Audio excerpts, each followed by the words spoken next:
Assalamualaikum warahmatullahi taala wabarakatuh. Selamat bertemu kembali Bapak Ibu yang berbahagia. Selamat bertemu dengan channel Education and Sport. Sahabat matematika, matematika itu mengasyikan. Baiklah Bapak Ibu, sebelum kita mulai, kita berharap,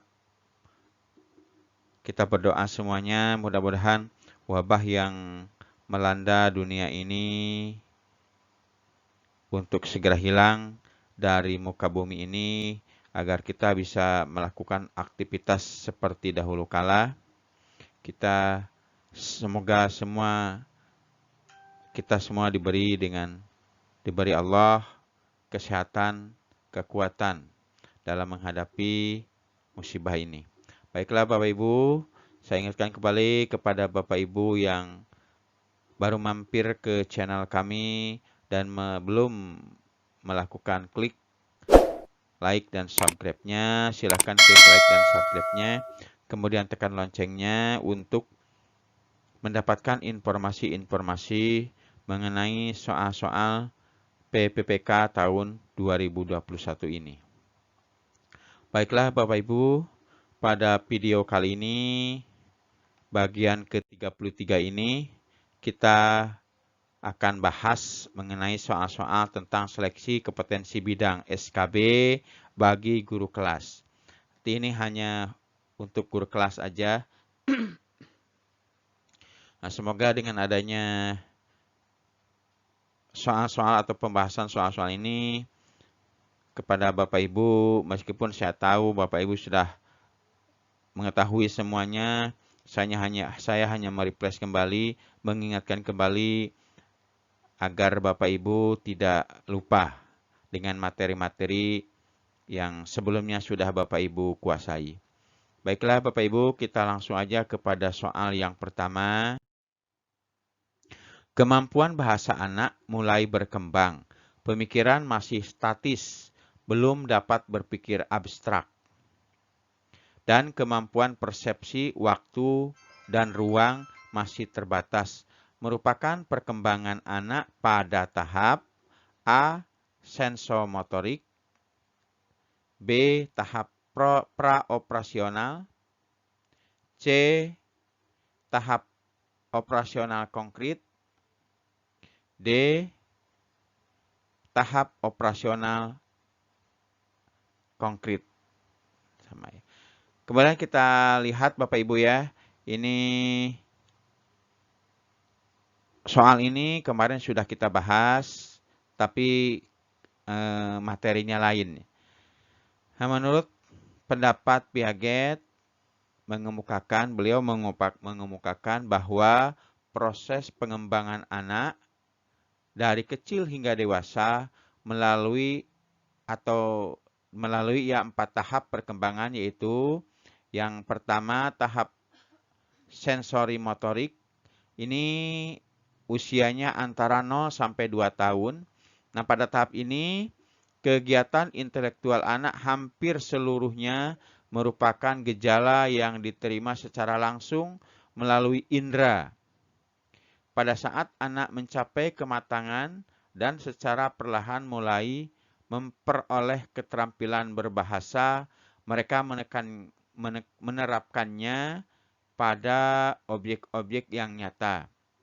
Pada tahap ini, anak mulai memahami hubungan antara benda dengan nama benda tersebut. Nah, tahap yang kedua yaitu tahap praoperasional. Ini terjadi pada anak yang berusia antara 2 sampai 7 tahun. Perkembangan yang pesat dialami oleh anak pada tahap ini, anak semakin memahami lambang-lambang bahasa yang digunakan untuk menunjukkan benda-benda. Keputusan yang diperoleh hanya berdasarkan intuisi, bukan atas dasar analisis rasional. Nah, kesimpulan yang dapat kita ambil merupakan kesimpulan dari sebagian kecil yang diketahuinya. Jadi kesimpulan yang dia ambil itu merupakan kesimpulan yang sebagian kecil yang ia ketahui, yang mereka ketahui. Dari suatu keseluruhan yang besar, anak akan berpendapat bahwa pesawat terbang berukuran kecil karena itulah yang mereka lihat di langit. Ketika ada pesawat terbang yang lewat, jadi mereka hanya melihat bentuk yang dia lihat. Ketika pesawat terbang lewat, dia melihat, oh itu ada pesawat terbang, tapi ukurannya kecil. Jadi pemikiran dia bahwa pesawat terbang itu ukurannya kecil. Dan tahap yang ketiga adalah tahap operasional konkret. Ini usianya antara 7 sampai 11 tahun. Pada tahap ini, anak mulai berpikir logis dan sistematis untuk mencapai pemecahan masalah. Masalah yang dihadapi pada tahap ini bersifat konkret. Anak akan merasa kesulitan bila menghadapi masalah yang bersifat abstrak. Pada tahap ini, anak menyukai soal-soal yang telah tersedia jawabannya. Jadi mereka kalau ada soal, cari kuncinya. Dan yang keempat, yaitu tahap operasional formal. Ini antara anak berusia antara 11 sampai 15 tahun. Anak mencapai tahap perkembangan ini ditandai dengan pola pikirnya yang seperti orang dewasa. Anak telah menerapkan cara berpikir terhadap permasalahan yang konkret maupun abstrak. Pada tahap ini, anak sudah dapat membentuk ide-ide berpikir tentang masa depan secara realistis. Nah, itu aja Bapak Ibu yang penjelasan mengenai apa tahap-tahap yang dialami oleh anak. Nah, jadi sesuai dengan bahasan tadi, maka isian atau pilihan yang tepat untuk soal nomor 1 adalah yang tahap praoperasional, yaitu anak usia 2 sampai 7 tahun. Dengan demikian, maka isian yang tepat untuk soal nomor 1 ini adalah yang B, tahap praoperasional. Oke, Bapak Ibu, kita lanjut ke soal nomor 2. Seorang anak dengan kemampuan menggunakan bahasa secara efektif, baik lisan, dalam kurung atau pendongeng, orator, penerjemah, dan sebagainya, maupun tertulis atau tulisan, seperti sastrawan, penulis skenario drama atau film, fonologi atau bunyi bahasa, semantik atau makna bahasa, dimensi pragmatik atau penggunaan praktis bahasa. Menurut Howard Gardner, anak tersebut mempunyai kecerdasan A. Kecerdasan bahasa atau linguistik, B. Kecerdasan logika matematika atau logic mathematical, C. Kecerdasan ruang atau spasial, D. Kecerdasan gerak tubuh. Jadi menurut Howard, kecerdasan ini dibagi menjadi beberapa tahapan. Ada tahapan kecerdasan linguistik, kecerdasan logika atau matematik, kecerdasan intrapersonal, kecerdasan interpersonal, kecerdasan musikal, kecerdasan spasial, dan kecerdasan kinetik, serta kecerdasan natural. Berarti menurut Howard, kecerdasan anak itu ada 8 tahap. Nah, sesuai dengan pembahasan untuk soal nomor 2 ini, kecerdasan yang dialami adalah kecerdasan bahasa atau linguistik. Karena pengertian dari kecerdasan bahasa adalah jenis kecerdasan yang berkaitan dengan kemampuan anak dalam berbahasa, baik dalam bentuk tulisan maupun saat berbicara. Kecerdasan linguistik dapat dilihat ketika anak suka membaca, cepat bisa mengeja kata dengan baik, suka menulis, suka berbicara, dan mendengarkan cerita. Jika anak menunjuk kesukaannya seperti ini, orang tua bisa memberikan buku-buku cerita, mainan huruf alfabet, kertas untuk menulis, atau mainan yang berkaitan dengan huruf dan kata-kata lainnya yang bisa menstimulasi kecerdasan ini. Orang tua juga bisa mendukung anak dengan sering mengajaknya bercerita, membaca bersama, membacakan dongeng, dan melakukan dialog bersama kedua atau berdua dengan anaknya. Nah, jadi sesuai dengan penjelasan soal nomor 2 ini, maka isian atau pilihan yang tepat untuk soal nomor 2 ini adalah kecerdasan bahasa atau kecerdasan linguistik. Oke, Bapak Ibu, kita masuki ke soal nomor 3.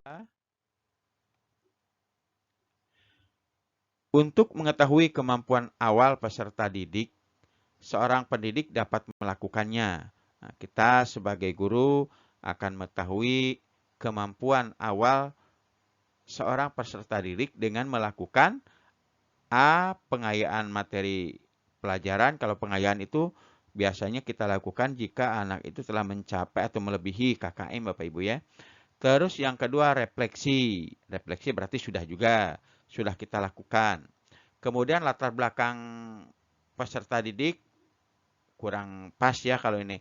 Jadi yang tepat adalah tes awal. Kita dapat mengetahui kemampuan awal anak dengan melakukan tes awal atau pretest. Itu anak Bapak Ibu ya. Berarti isian yang sesuai untuk soal nomor 3 ini adalah yang D.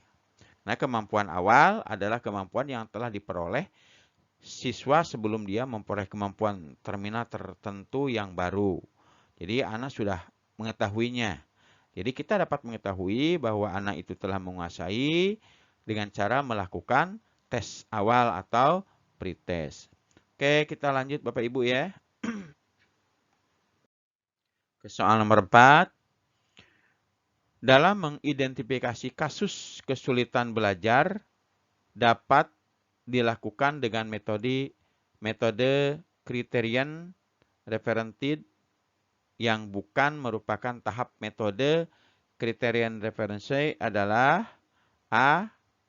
Menerapkan angka nilai kualitatif minimal yang dapat diterima misalnya 5,0 atau 6,0. Yang B. Membandingkan prestasi dari setiap siswa dengan angka nilai batas lulus tersebut. Yang C. Menganalisis kemampuan peserta didik. Yang D. Menghimpun siswa yang diduga mengalami kesulitan belajar.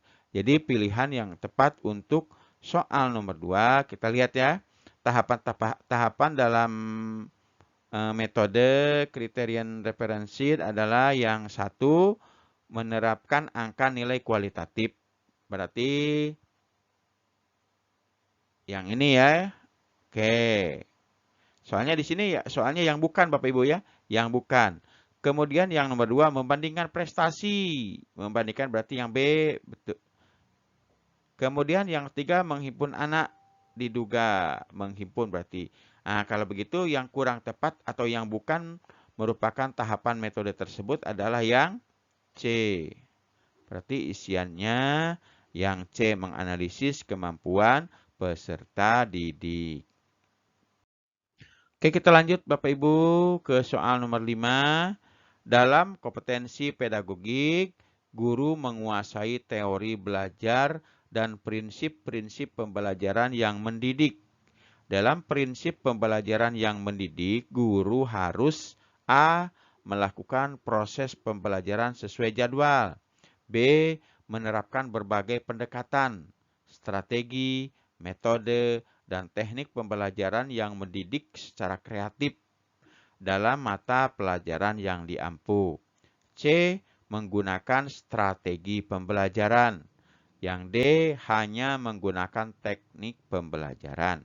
Nah, jadi pembahasannya, guru harus mampu menggunakan berbagai pendekatan, strategi, metode, dan teknik pembelajaran yang mendidik secara kreatif sesuai dengan standar kompetensi guru dan menyesuaikan metode pembelajaran dengan karakteristik peserta didik serta memotivasi mereka untuk belajar. Jadi, isian yang tepat adalah yang B, menerapkan berbagai pendekatan, strategi, metode, dan teknik pembelajaran yang mendidik secara kreatif dalam mata pelajaran yang diampu. Oke, Bapak Ibu, kita lanjut ke materi atau ke soal yang nomor 6. Salah satu unsur strategi pembelajaran mengidentifikasi dan menerapkan spesifikasi dan kualifikasi hasil atau output dan sasaran atau target yang harus dicapai dengan mempertimbangkan aspirasi dan selera masyarakat yang memerlukannya. Newman dan Logan dalam Abin Samsudin Makmun tahun 2003, penerapan dari unsur strategi di atas dalam konteks pembelajaran adalah A. Menerapkan spesifikasi dan kualifikasi tujuan. Tujuan pembelajaran yakni perubahan profil perilaku dan pribadi peserta didik. B. Mempertimbangkan dan memilih sistem pendekatan pembelajaran yang dipandang paling efektif. C. Mempertimbangkan dan menerapkan langkah-langkah atau prosedur, metode, dan teknik pembelajaran. Sedangkan yang D. Menerapkan norma-norma dan batas minimum ukuran keberhasilan atau kriteria dan ukuran baku keberhasilan. Nah, jadi sesuai dengan pilihan yang A sampai D, maka yang paling tepat adalah yang A, yaitu penerapan dari unsur strategi di atas yang tadi dikemukakan oleh Newman dan Logan ini dalam konteks pembelajaran adalah menerapkan spesifikasi dan kualifikasi tujuan pembelajaran, yakni perubahan profil perilaku dan pribadi peserta didik. Oke, jadi isiannya yang nomor 6 adalah yang A. Kita lanjut Bapak Ibu. Soal nomor 7. Yang ditekankan di dalam strategi pembelajaran interaktif adalah A. Membangun inisiatif individu, kemandirian dan peningkatan diri. B. Diskusi dan sharing di antara para peserta didik. C. Pembelajaran didominasi arahan dari guru. Rasanya ini kurang tepat kalau yang C ya. Sekarang ini tidak ada lagi guru yang mendominasi Bapak Ibu ya. Kemudian yang D. Proses penyampaian materi secara verbal. Jadi kalau kita lihat yang cocok strategi pembelajaran interaktif adalah diskusi dan sharing di antara para peserta didik. Dengan demikian, maka isian yang tepat untuk yang nomor 7 adalah yang D. Ya, jadi yang ditekankan di dalam strategi pembelajaran interaktif adalah diskusi dan sharing di antara peserta didik. Baiklah, Bapak Ibu, kita lanjut ke soal nomor 8. Pada kurikulum 2013, penyusunan kurikulum dimulai dengan menetapkan SKL berdasarkan kesiapan siswa, tujuan pendidikan nasional, dan kebutuhan. Setelah kompetensi ditetapkan, kemudian ditentukan kurikulumnya yang terdiri dari kerangka dasar kurikulum dan struktur kurikulum. Ada beberapa faktor yang harus dikembangkan antara lain, yang A. Tantangan internal dan eksternal, yang B. Responsibility, yang C. Reinforce, dan D. Enriched ya. Jadi pilihan yang tepat untuk yang nomor 8 adalah ya atau faktor yang harus dikembangkan antara lain adalah tantangan internal dan eksternal ya. Internal itu dari dalam diri ya, eksternal dari luar pengaruhnya. Oke, Bapak Ibu, kita lanjut ke soal nomor 9. Kurikulum 2013, proses pembelajaran menggunakan pendekatan saintifik, artinya yaitu A. Kurikulum harus mengandung hal-hal baru sehingga dapat membantu siswa untuk dapat mengembangkan setiap potensi yang dimilikinya. B. Menyeleksi nilai dan budaya, mana yang perlu dipertahankan dan mana yang harus dimiliki oleh siswa. C. Pembelajaran yang mendorong siswa lebih mampu dalam mengamati, menanya, mengumpulkan informasi, mengasosiasi atau menalar, dan mengkomunikasikan. Yang D.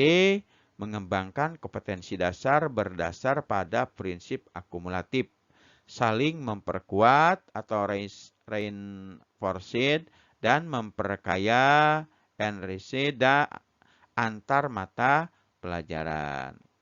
Jadi pilihan yang tepat yang sesuai dengan pilihan A, B, C, D tadi, ya, pendekatan saintifik pada kurikulum 2013 adalah artinya pembelajaran yang mendorong siswa lebih mampu dalam mengamati, menanya, mengumpulkan informasi, mengasosiasi atau menalar, dan mengkomunikasikan. Jadi isian yang tepat adalah yang C. Oke, Bapak Ibu, kita lanjut ke soal nomor 10. Sekaligus soal yang terakhir. Pengembangan kurikulum pemangku kepentingan STTKA dilakukan dengan melibatkan pemangku stakeholder untuk menjamin relevansi pendidikan dengan kebutuhan kehidupan, termasuk di dalamnya kehidupan kemasyarakatan, dunia usaha atau industri, dan dunia kerja. Pernyataan tersebut sesuai dengan prinsip pengembangan kurikulum, yaitu A. Tanggap terhadap perkembangan ilmu pengetahuan teknologi dan seni. B. Relevan dengan kebutuhan kehidupan. C. Menyeluruh dan berkesinambungan. D. Beragam dan terpadu. Kita lihat yang tepat adalah menyeluruh dan berkesinambungan. Berarti isian yang tepat untuk soal yang terakhir ini pada video ke-33 ini adalah menyeluruh dan berkesinambungan atau C. Oke Bapak Ibu, untuk video ke-33 ini saya cukupkan sekian. Kalau Bapak Ibu kurang jelas silahkan ulang kembali videonya, dipelajari lagi dari awal biar kita sama-sama paham Bapak Ibu ya. Insya Allah kalau sudah paham, jika ada soal yang seperti ini, Bapak Ibu bisa menjawabnya. Oke Bapak Ibu, itu aja yang bisa saya sampaikan. Saya akhiri, tapi sebelum saya akhiri, saya ingatkan kembali kepada Bapak Ibu yang baru mampir ke channel kami, silahkan klik like dan subscribe-nya, kemudian tekan loncengnya agar Bapak Ibu tidak ketinggalan video tentang pembahasan soal-soal tes PPPK bagian ke-34. Dan jika menurut Bapak Ibu video ini bermanfaat bagi Bapak Ibu, bagi teman sejawat, bagi saudara, bagi tetangga, silakan share video ini bisa melalui media sosial seperti Facebook, Instagram, WA, Twitter, Telegram, dan segala macamnya. Atau Bapak Ibu bisa langsung kasihkan linknya ke saudara, kawan, teman sejawat yang memerlukan. Atau langsung aja kasihkan channelnya, channel Education and Sport pembahasan ini agar bisa mengikuti, bisa melihat video-video yang ada pada channel kami ini. Itu aja yang bisa saya sampaikan. Sekali lagi saya ucapkan terima kasih yang sebesar-besarnya kepada Bapak Ibu yang telah mengklik like dan subscribe-nya. Mudah-mudahan dengan mengklik like dan subscribe, channel Education and Sport ini bisa tetap eksis melaksanakan atau mengadakan pembahasan soal-soal mengenai PPPK ini. Oke, Bapak Ibu, sekali lagi saya ucapkan terima kasih. Saya akhiri wabillahi taufik wal hidayah. Wassalamualaikum warahmatullahi wabarakatuh.